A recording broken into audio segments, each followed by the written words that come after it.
अस्सलामुअलैकुम नाजरीन गरामी। ऐशा अकरम टिक टाकर का जो मीनार पाकिस्तान पर वाक़या दरपेश आया था, वो रैम्बो अपने बॉयफ्रेंड के साथ रंगे हाथों पकड़ी गई।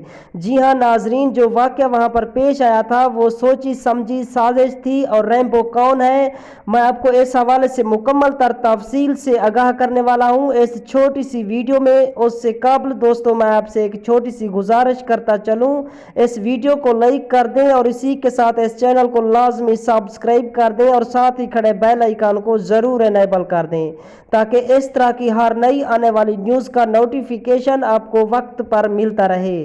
तो दोस्तों मैं आपको ये बताता चलूं, ऐशा अकरम रैम्बो के साथ घटिया हरकतें करती हुई पकड़ी गई। जी हाँ नाजरीन, जो मीनार पाकिस्तान पर वाक़या दरपेश आया वो एक सोची समझी साजिश थी। जी हाँ नाजरीन, रैम्बो एक सरेआम टीम का नुमाइंदा है। ये सब झूठ था, ये सब पाकिस्तान को बदनाम करने की साजिश थी।